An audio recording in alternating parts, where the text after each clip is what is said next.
La unidad es el resultado seguro de la perfección cristiana, esa unidad con Cristo Jesús que tú y yo debemos alcanzar. Bueno, en esta oportunidad me acompaña Andrés.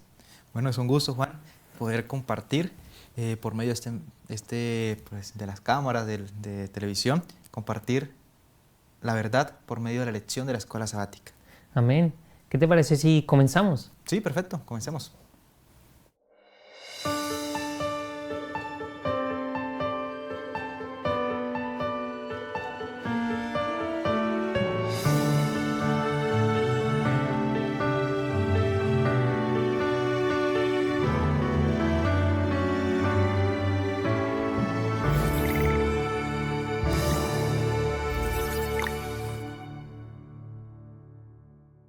El cuerpo unificado de Cristo. Así titula esta nueva lección que nos acompaña. Así es. Y va a iniciar con una historia muy particular que sé que quieres compartir con nosotros hoy. Pero antes, ¿te gustaría que orásemos para Claro pedir que la sí, bendición de Dios? claro Así que nos que puedes sí. dirigir, Juan. Claro que sí. Vamos ahora. Querido Señor, gracias te damos por la oportunidad que nos das de estudiar, por la oportunidad que nos das de leer y compartir. Amén. Bendice esta lección, bendice a nosotros que vamos a analizarla y también bendice a cada persona que va a ver este programa. En el nombre de Jesús, Amén. amén. Pues sí, como decías en la introducción, hay una historia aquí dentro de esta lección, es muy bonita, de un historiador llamado Esopo. ¿Sí? Es un historiador que vivió 600 años antes de Cristo. Y él, pues, hacía muchas fábulas, de las cuales muchos nos contaron de niño.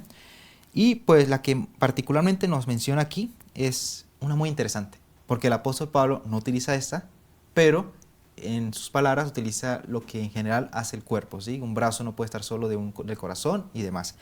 El estómago y los pies, titula esta fábula. Dice la fábula que un día el señor cuerpo iba caminando, cuando de pronto los pies se detienen y piensan y dicen: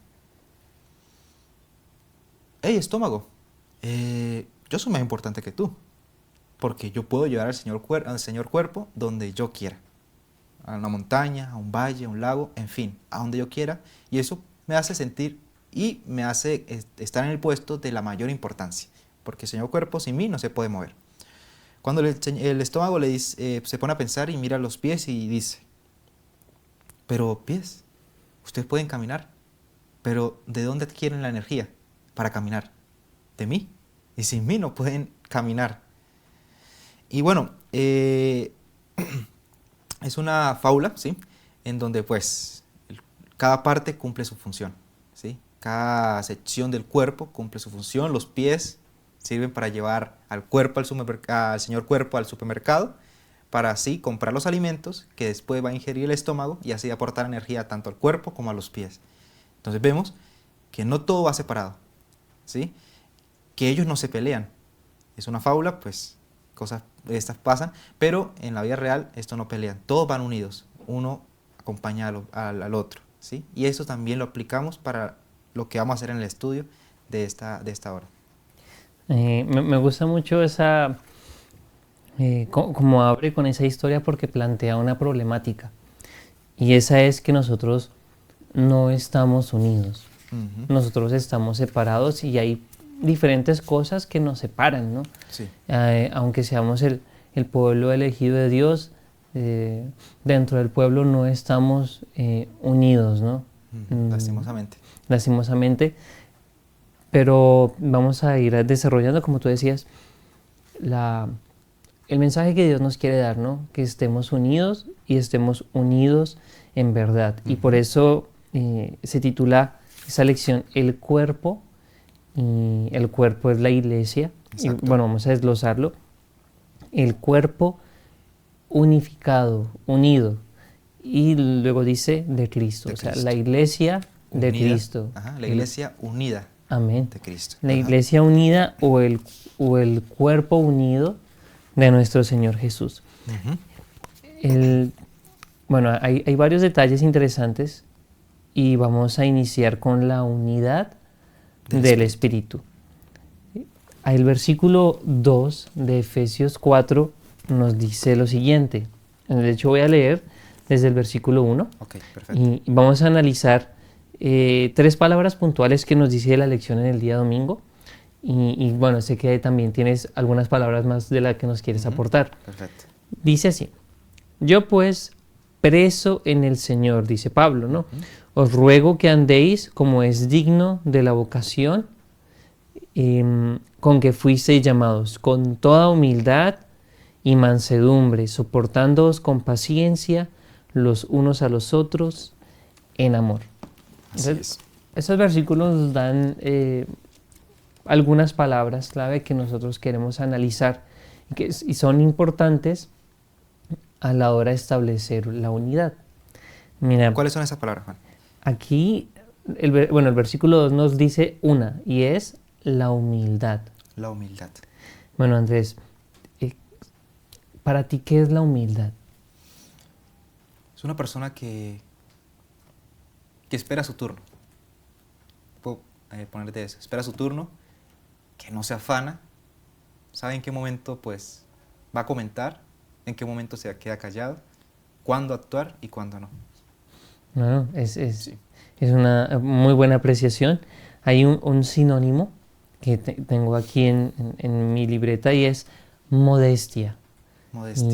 Y bueno, teníamos la oportunidad de conversar antes sobre, bueno, cuál es esa humildad o cuál es esa modestia. Y hablábamos sobre Cristo Jesús, ¿no? Ujú. Haya pues en vosotros el mismo sentir que hubo en Cristo Jesús, ¿no? Y el cual siendo Dios no tuvo ser igual a Dios, sino que se humilló Ujú. a sí mismo. Y eso es muy importante porque Cristo se humilló, Cristo se sometió a...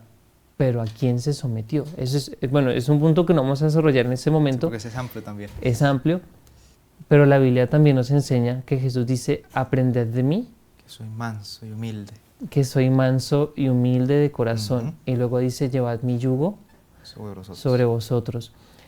La mansedumbre o la humildad tiene que ver con llevar el yugo, según lo que nos dice Mateo 11. Ujú. Y bueno, ahorita estamos compartiendo acerca de eso. ¿Y cuál fue el yugo que llevaba Jesús? Y no vamos a profundizar en ese tema, pero Pero sí algo ese, por encima, ¿sí? así es. Pues vemos que él servía, ¿sí? Pues vemos en la cena, en la última cena, que él tomó la toalla, se ciñó y ¿qué hizo? Lavó los pies. Aún siendo Dios, hizo eso. ¿Sí? Nos Amén. da ejemplo de que el servicio es un acto de humildad. El servicio es un acto de humildad, es un servicio de modestia. Y bueno, retomando ese punto, Él lleva el yugo, ¿no? Y nos invita a llevar el yugo, y ese yugo es un símbolo de la ley de Exacto. Dios. Ujú. Entonces la humildad tiene que ver con la obediencia De la ley. y la obediencia a la ley. Eso es muy importante. Hay otra palabra que se nos da en ese versículo 2 y es la mansedumbre. Hay un sinónimo que es gentileza, ¿no? La mansedumbre de Jesús, la gentileza de Jesús.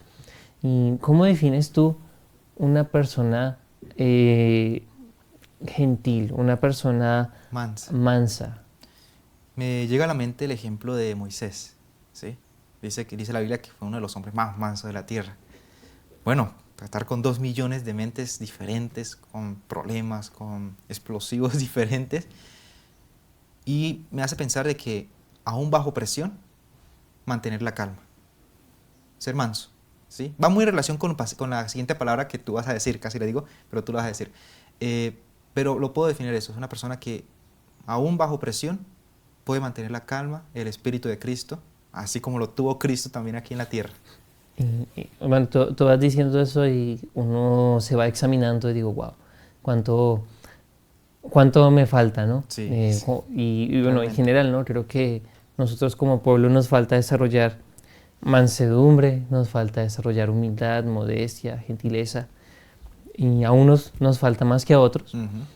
Pero bueno, Pablo lo resalta, es importante, y él dice una palabra más, Sí. paciencia, ¿no? La paciencia, la tolerancia, pero hay otro sinónimo de paciencia. Sí, hablábamos y me llamó la atención 2 palabras que tú dijiste mientras hablábamos anteriormente. ¿Las puedes compartir? Y las comparte también para el público. Claro que sí, esas palabras son soporte o aguante. Entonces, la paciencia está relacionada con el soporte o aguantar, ¿no? Y planteábamos cuántas veces nosotros hemos soportado a una persona. O nos han soportado o aguantado. O nos han aguantado a nosotros, ¿no? Pero sin duda alguna, alguien que tuvo mucha paciencia y aún hoy tiene paciencia con nosotros es Dios, ¿no? Pedro nos habla, el apóstol Pedro nos cita que Dios o Jesús no ha venido a esta tierra no porque se le haya olvidado venir, no porque se le haya presentado algún inconveniente, no, el Señor es fiel en su promesa y Él va a volver, pero la retarda esperando que ninguno de nosotros se pierda, teniéndonos paciencia. Ahí involucra la palabra paciencia, ¿sí? Porque Él tiene paciencia para poder esperar a que nosotros nos convirtamos. Amén. Y es una invitación para nosotros a desarrollar soporte, aguante. A veces, Señor, no soporto tal persona. Señor, me cae muy mal esta. Pero Dios dice, mírame a mí y aún te soporto a ti también. Un punto, digamos, hablando de Cristo en la cruz. ¿Cuánto aguantó Cristo en la cruz? Ver que los traicionaron, lo abandonaron, lo mataron, lo iban a matar, y Él dijo, no, yo los aguanto. ¿Sí? Yo los aguanto. Él dijo, Padre, perdónalos. Imagínate. Y nosotros podemos tomar otras decisiones, pero Dios quiere que desarrollemos estas características en nuestra mente, en nuestro corazón, ¿no? Mansedumbre, humildad, paciencia, y sé que tienes unas más para ampliar ese punto. Sí. Están ahí bien camufladas, ¿no? En el versículo 2, en la última partecita, después de la última palabra que acabas de explicar, paciencia los unos a los otros en amor. Y la segunda palabra la encontramos en el versículo 3, solícitos en guardar la unidad del Espíritu en el vínculo de la paz. O sea, todo esto sin amor no funciona. Porque sabemos que la base de todo es el amor, y el amor que es sinónimo de Cristo, ¿sí? Entonces, si no tenemos a Cristo, no tenemos el amor de Cristo, nada funciona que seamos mansos, nada funciona que seamos pacientes, o no podemos ni llegar a ser mansos o ser pacientes y humildes. Por eso, en los frutos del Espíritu, el primero que aparece, ¿cuál es? Amor. El ¿sí? amor. Porque es la base de todo fundamento. Es importante, ¿no? La Biblia nos dice que podemos inclusive entregar nuestro cuerpo para ser quemado, pero si no tenemos amor, de nada vale. Exacto. El versículo 3 y el versículo 4 nos van, de hecho, vamos a leer hasta el versículo 6. Ajá, del 4 al 6. Nos dice desde el 4, un cuerpo, un espíritu, como fuisteis también llamados en una misma esperanza de vuestra vocación, un Señor, una fe, un bautismo, un Dios y Padre de todos, el cual es sobre todos y por todos y en todos. Y bueno, quise leer primero estos antes del 3, porque el 3 nos dice, solícitos en guardar la unidad del Espíritu en el vínculo de paz. Y aquí entramos en el siguiente día, en donde hay algo hermoso y bonito y precioso. El día lunes se titula Unidos en el único. Y algo que pues inicia con una pregunta, ¿no? ¿Qué 7-1 cita Pablo? Y es interesante que hay 7 aspectos aquí de uno. Y vemos que en la Biblia el 7, ¿qué significa? Plenitud o perfección. Plenitud o perfección. Y es curioso e interesante, ¿no? Que hay 7 cosas que alcanzan la perfección o que son perfección, ¿sí? Y bueno, vamos a desglosar rápidamente cada uno de esos aspectos cada 7. O sea, estos 7 aspectos que abarcan, que son uno. Bueno, mira que nos dice un cuerpo, Ajá. un espíritu, una esperanza, un Señor, una fe, un bautismo y al Padre o Dios al Padre. Ahí están los 7. Son muy valiosos, ¿no? Son muy valiosas las divisiones que nos hace Pablo, y queremos hablar especialmente de 2, o bueno, inclusive 3. Uh-huh. Primero, nos dice hay un solo cuerpo. Y cito lo que nos dice la lección, refiriéndose a la iglesia como el cuerpo de Cristo. Y hay varios versículos donde nosotros podemos comprobar el cuerpo es un símbolo de la iglesia. Y la mayoría están ahí en Efesios, ¿no? Efesios 4:12, también el versículo 16, Efesios 1:23 y Efesios 5:23, 29 y 30. Entonces hay varios versículos que a nosotros nos hablan de que hay un solo cuerpo. En otras palabras, hay una sola iglesia. Y teníamos la oportunidad de charlar acerca de, nomás en Colombia, ¿no? ¿Cuántas iglesias hay? ¿Cuántas iglesias registradas hay? Y me dice un dato bastante grande, más de 3.000, ¿no? Más de 3.000. ¿Y cómo hacemos nosotros para encontrar cuál es el cuerpo verdadero? Porque hay, un ejemplo, en Colombia nomás, hablando, hay 3.000 cuerpos. ¿Cómo hago para encontrar el cuerpo verdadero? Tú me decías, mientras hablábamos, dos cosas que van unidas, ¿sí? La encontramos en el libro de Isaías, capítulo 8, que dice a la ley y al testimonio. Si no hablan conforme a esto, pues no les ha amanecido. Así es, Isaías 8:20, ¿no? 8:20. Nos dice que si el cuerpo de Cristo no habla conforme a la ley dada en el monte Sinaí, en el monte Horeb, en el monte de Dios, y esa ley dada por Dios mismo, escrita con su mismo dedo, símbolo del Espíritu Santo, si la iglesia no habla conforme a la ley, y ese cuerpo no habla y no tiene ese don profético y no habla conforme a lo que está escrito en la Biblia, en la palabra de Dios, entonces no es el cuerpo. No es el cuerpo, no ha amanecido y por lo tanto está en oscuridad, está en tinieblas. Así es. Es algo que a nosotros nos debe llevar a pensar, ¿no? ¿Cuál es el cuerpo que enseña estas dos cosas y que tiene estas dos virtudes o estas dos características que nos va a ayudar a identificar la verdad del error en este mundo tan engañoso? Y vemos también que a nivel de la historia, por toda la historia, siempre ha habido un solo cuerpo. No ha habido 2, 3, 4, no. Siempre uno. Desde que Adán y Eva salió del Edén hasta nuestros días. Siempre Dios ha mantenido ese cuerpo por toda la historia, ¿sí? Tomando base que como su examen sea a la ley y al testimonio. Así es. Agrega, ¿no? Que hay un cuerpo, un espíritu, hay una esperanza, ¿no? La segunda venida de Cristo, Jesús. así es, amén. Un Señor, solamente hay un Señor, que es Cristo Jesús. Tenemos una fe. Y aquí deseo citar también el segundo párrafo de la lección del día lunes y nos dice, la lista nos ofrece elementos, ¿no? Un Señor, una fe y entre paréntesis nos dice, es decir, el contenido de lo que los cristianos creen. Y decimos, bueno, la gente hoy dice, yo tengo fe en tal imagen o yo tengo fe en tal cosa o tal otra. Pero ¿cuál es el verdadero fundamento de la fe? Y Pablo, ¿a qué hace referencia aquí? ¿No? ¿Cuál es el contenido? ¿No? O sea, ¿en qué creemos nosotros? Bueno, así aquí es. está. La palabra de Dios, la Biblia, es el fundamento de lo que nosotros creemos.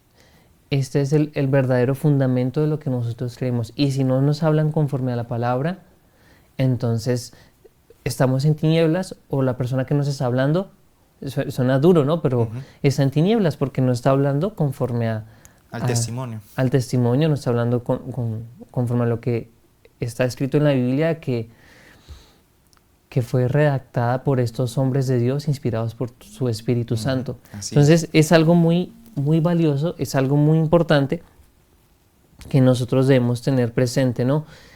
¿Cuál es el contenido con el que yo estoy alimentando mi mente, ¿no? La sana doctrina o una falsa doctrina que me lleva a un falso cuerpo. Y no hacer así que como pues normalmente se dice comer entero, ¿no? De cualquier cosa que nos dicen o cualquier doctrina que aparezca, bueno, vamos a creer, no. Vamos a confirmarlo con la palabra de Dios. Si está de acuerdo, amén. Pero si no, pues hay que desecharlo. Porque entonces perdemos lo que venimos hablando. Nos separamos. Y a separarnos ya no estamos unidos. Y estamos dañando la unidad de Cristo. Así es, estamos dañando la unidad de Cristo y bueno, Andrés, vamos a continuar leyendo los versículos 7 al 10 de Efesios. ¿Qué nos dicen? Dice así: pero a cada uno de nosotros fue dada la gracia, conforme a la medida del don de Cristo. Por lo cual dice, subiendo a lo alto, llevó cautiva la cautividad y dio dones a los hombres. Y eso de que subió, ¿qué es sino que también había descendido primero a las partes más bajas de la tierra? El que descendió es el mismo que también subió por encima de todos los cielos para llenarlo todo. Amén. Amén. Amén. Hay una relación especial en estos versículos y la tercera fiesta que celebraban los hebreos, los israelitas en el santuario, ¿no? Que dio Dios a Moisés y vale la pena recordarlo. Sí, un poquito recordarlo. Y esta era la fiesta de las primicias. ¿Cómo funcionaba eso? A ver, explícanos un poquito. El sacerdote entraba al lugar santo frente al altar del incienso y llevaba en su mano unas gavillas y las mecía frente al altar en acción de gratitud por la gran cosecha que venía, ¿no? Que se iba a recoger para alimentar y sustentar al pueblo. Y esta era la fiesta de la cebada también, ¿no? Era en gratitud a esa cosecha de cebada. Y si nosotros analizamos, así fue con la vida de Jesús. Sí, cuando Él murió, ¿no? Cuando Él murió, pues vemos que se abrieron, dice la Biblia que se abrieron los sepulcros, ¿sí? Entonces resucitaron los primeros redimidos que Dios llevó después cuando Él ascendió, diciéndole al Padre, ¿no? O sea, diciéndole, Señor, Padre, aquí están los frutos de lo que se viene en el futuro. Amén. Entonces, Dios presenta las primicias, no siendo Jesús mismo, Dios mismo, la primera primicia, por decirlo así, sino el primogénito de los muertos. Y no solamente se queda allí, sino Él, aparte de presentar las primicias al Padre, y eso ya nos lo dice el día miércoles, Él da dones, Él derrama sus dones para la iglesia, Él derrama sus dones para su cuerpo. Exacto, así lo vemos en los siguientes versículos, ¿no? Ajá, del 11 al 13. 11 al 13, ¿lo leo? Sí. Ok, dice así.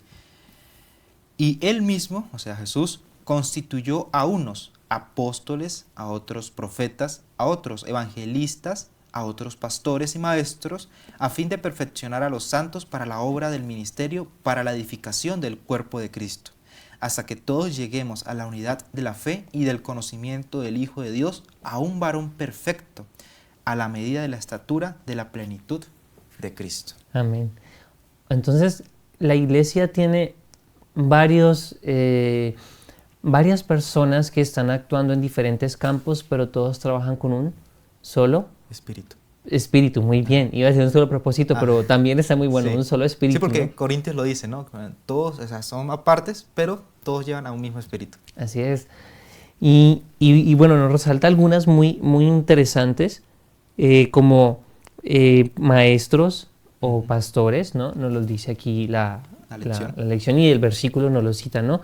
Algunos son pastores y maestros, otros son apóstoles, que la palabra apóstol significa enviado.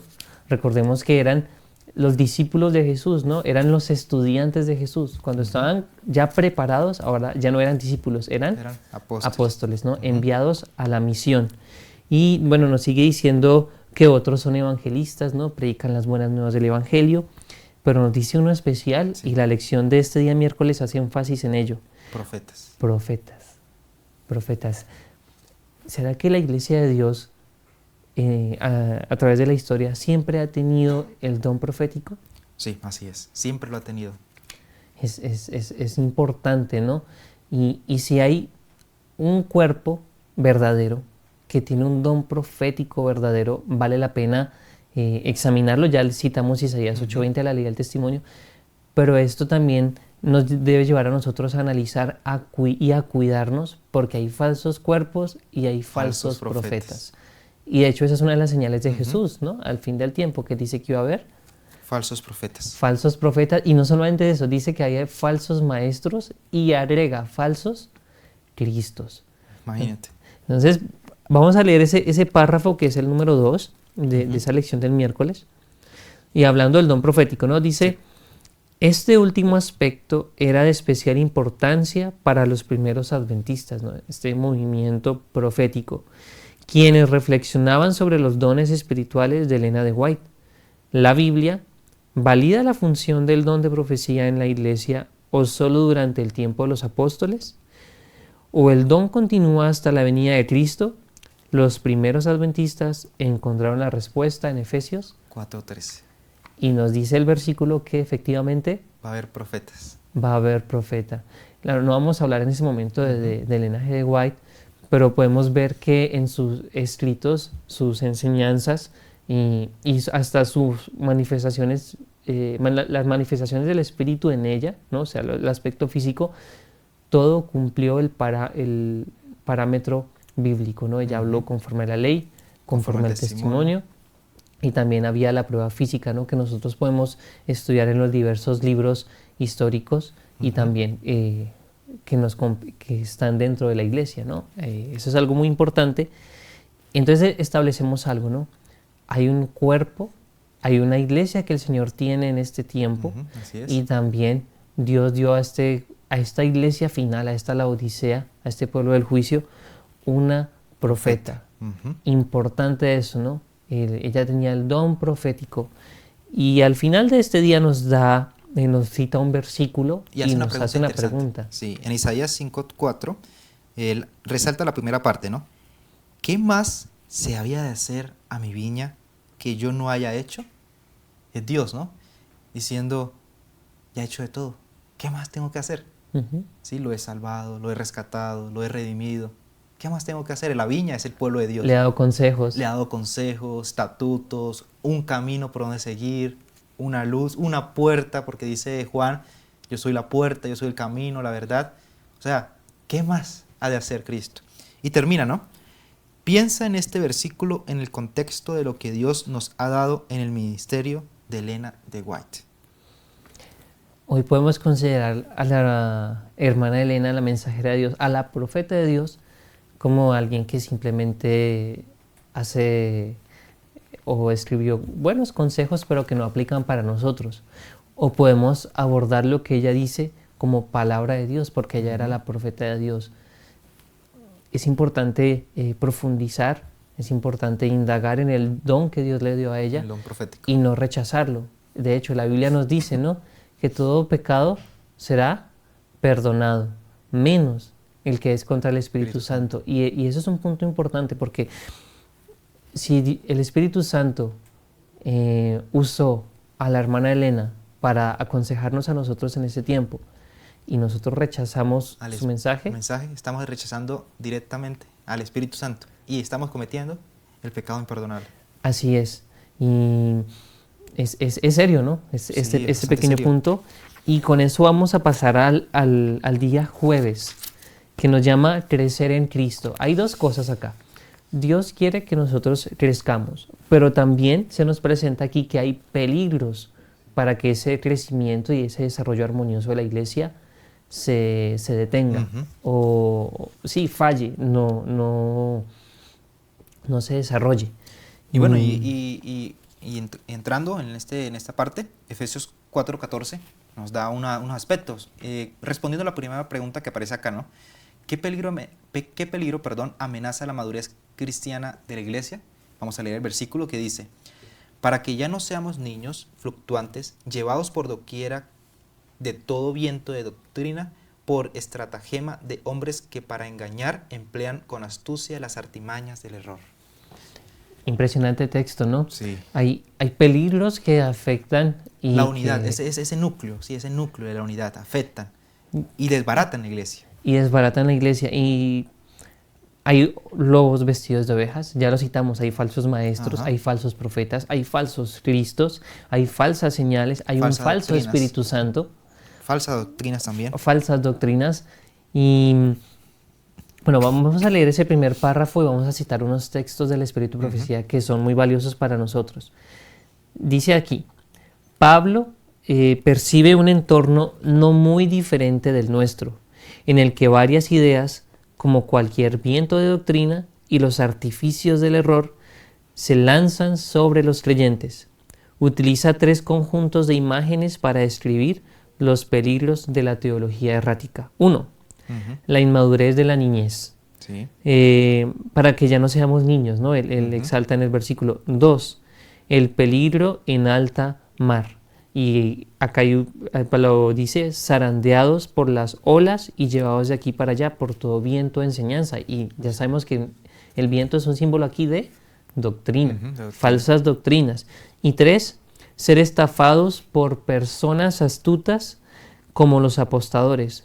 Practican la prestidigitación. Pablo utiliza la palabra griega, escubeia, nos dice aquí, y me llamó mucho la atención aquí. Lo que significa, ¿no? Jugar a los dados, en sentido figurado para denotar astucia o artificios. Y no queremos hablar en este momento, sino queremos leer. Exacto. Pero, ¿cuáles serán los engaños y artificios del enemigo? Ese juego de dados que él tiene para hacernos caer hoy en la actualidad como pueblo de Dios. ¿Y será que la profeta no nos ha advertido contra alguno o algunos de esos peligros? Uh-huh. Bueno, aquí hay una cita, ¿no? Patriarcas y Profetas, en la página 435, que dice: muchas de las diversiones, es duro, ¿no?, leer estas citas, pero como verdad del Espíritu Santo, del Espíritu de profecía, hay que darlas, ¿no? Te dice: muchas de las diversiones que son populares en el mundo hoy, aún entre aquellos que se llaman cristianos, tienden al mismo fin que perseguían las de los paganos. Son, en verdad, pocas las diversiones que Satanás no aprovecha para destruir las almas. Por medio de las representaciones dramáticas ha orado durante siglos para excitar las pasiones y glorificar el vicio. La ópera, con sus exhibiciones fascinadoras y su música embelezadora, las mascaradas, los bailes y los juegos de naipes, son cosas que Satanás usa para quebrantar los muros de los sanos principios y abrir la puerta a la sensualidad. En toda reunión de placer donde se fomente el orgullo o se dé rienda suelta al apetito, donde se lo induzca a olvidarse de Dios y a perder de vista los intereses eternos, allí está Satanás rodeando las almas con sus condenas. Es un párrafo muy profundo, ¿no? Toca analizarlo. Y reprende. Sí, a mí me reprende. Sí, porque digamos, en esos momentos en donde estoy haciendo esas que ya acabamos de citar, obras teatrales, en juegos, que no se habla de Dios, aún en la ópera, en donde está la exhibición, cosas exageradas y en fin, el espíritu que se está manejando. Dios se aparta y ¿quién queda? Satanás, ¿sí? Y eso, hablando en el contexto de lo que estamos hablando, rompe la unidad. Divide y triunfarás, ¿no? Es el lema del enemigo. Exacto. Y él desea dividirnos y creo que esto afecta a todos, pero especialmente a los jóvenes. ¿No? Nos afecta, son las atracciones del mundo, a veces las vemos como sanas, aún dentro de la iglesia, pero si nos aferramos al consejo del profeta, sabemos que muchas de ellas nos van a hacer perder el deseo de estudiar la palabra de Dios y las cosas espirituales. Hay otro texto que me gustaría compartir, y eso está en Testimonios para la Iglesia, tomo 4, página 645. Dice acá: entre los más peligrosos lugares de placer se cuenta el teatro. En vez de ser una escuela de moralidad y virtud, como se pretende a menudo, es el semillero de la inmoralidad. Estas diversiones fortalecen y confirman los hábitos viciosos y las propensiones pecaminosas. Los cantos viles, los ademanes, las expresiones y actitudes lascivas depravan la imaginación y degradan la moral. Todo joven, dice, todo joven que asista habitualmente a espectáculos se corromperá en sus principios. No hay en nuestra tierra, y este es tremendo, dice, no hay en nuestra tierra influencia más poderosa para envenenar la imaginación, destruir las impresiones religiosas y embotar el gusto por los placeres tranquilos y las sobrias realidades de la vida que las diversiones teatrales. El amor por estas escenas aumenta con cada asistencia, como el deseo de bebidas embriagantes se fortalece con su consumo. La única conducta segura, dice aquí, consiste en huir del teatro, del circo y otros lugares dudosos de diversión.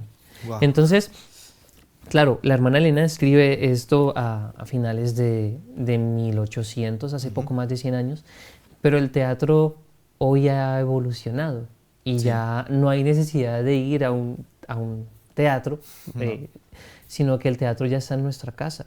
en Y nuestros aún lugares, más, el teatro nosotros lo tenemos en estos aparatos, Ujú. ¿no? Muchas veces el pastor nos exhorta cuánto peligro hay, pero hoy tenemos esas imágenes, ese teatro, ¿no? Eso falso que se presenta, Aquí en que esos nos, dispositivos. así es que nos atrae. ¿Y cuánto peligro hay al ver películas, series, novelas, e inclusive, digo esto, no cristianas? Mm. Porque aún que sean cristianas podemos ver falsas doctrinas, pero entran de una forma tan sutil que nosotros terminamos creyendo lo que vemos y no lo que está escrito. Sí, porque el enemigo no necesita dar un 100%, dar aún así un 50, un 30, un 20. ¿Qué necesita él? Un por ciento, para poder meter su engaño, poder meter la falsedad. Así es. Y bueno, y si nosotros vemos eh, este tipo de animaciones, de películas que nos excitan, nos llenan de esa emoción, pues ya no va a haber la misma emoción para leer la Ujú. palabra de Dios. Por eso se nos advierte desde un principio, no lo hagas. ¿Y por qué también lo estoy citando? Porque hay una pregunta y con esto vamos a ir cerrando. ¿Cuáles son algunos, dice aquí, de los vientos de doctrina que soplan en nuestra iglesia hoy? ¿Y cómo podemos mantenernos firmes contra ellos? Es así como cierra el día jueves. ¿Cómo podemos mantenernos firmes ante tantos engaños, ante tantas sutilezas? Debemos cuidar las avenidas del alma. Exacto. Eh, Hay varias partes en la Biblia donde habla de eso. Digamos, voy a resaltar tres. José, ¿qué hizo? Huyó. ¿Sí? No exponernos en eso, porque debemos huir para no caer en la tentación. Vemos a Job, ¿qué hizo él? Hice un pacto con mis ojos para no pecar, ¿sí? Uy, tremendo es. Y Daniel se propuso en su corazón. Me parece muy relevante y muy impresionante esos tres puntos. Huir, hacer un pacto y proponernos, ¿sí? Como tú decías, guardar las avenidas del alma. ¿Por qué? Porque así no vamos a aceptar esas falsas doctrinas que el enemigo nos quiere implementar y dañar esa unidad que Cristo quiere mantener hasta el fin del tiempo. Amén. Recuerdo, cito la última parte de este párrafo. La única conducta segura consiste en huir del teatro y huir de lo que podemos ver en nuestro teléfono, huir de lo que podemos ver en nuestro televisor, huir de las diferentes plataformas que nos muestran series que nada edifican, ¿no? Eso no quiere decir que tenemos que ahora votarlo, no. Muy bien. Todo tiene un equilibrio, ¿sí? O sea, esto, para bien, funciona grande. Televisor, demás cosas. ¿Cómo están viendo nuestros hermanos esta escuela sabática? Por medio de un televisor o un teléfono. Pero lo que tú decías, hay que huir de esos lugares en donde el enemigo quiere que entremos para destruirnos. Y para apartarnos de la unidad que Él desea que tengamos con Jesús. Exacto. Entonces, bueno, ha sido una lección muy provechosa y hay mucho más que analizar, pero vamos a despedirnos, Andrés, con una palabra de oración Vale. y pidiéndole al Señor que nos ayude a estar unidos con Él. Así es. ¿Te gustaría orar? Perfecto. Ok. Oremos. Querido Dios, ayúdanos, Padre, a no rechazar tu verdad, a no rechazar los consejos que tú nos das por medio del Espíritu Santo, utilizando a la profeta, utilizando sus escritos. Tu palabra, Señor, ayúdanos a no desecharla para poder enfrentar lo que el enemigo quiere presentarnos, su falsa doctrina, sus engaños. Señor, si nosotros rechazamos estos escritos, estos consejos, vamos a ceder rápidamente a la tentación.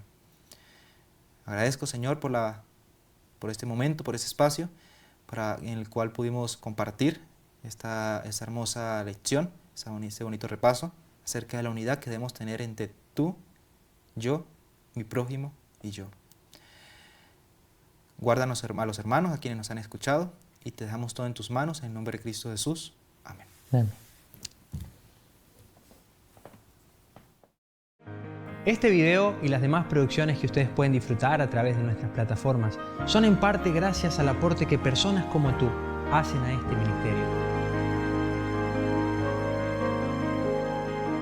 Queremos invitarte a que sigas apoyándonos para que el mensaje de Dios cada vez pueda llegar más lejos y con más amplitud. Recuerda, tu aporte hace avanzar la obra. Fundación Las Delicias TV, un estilo de vida.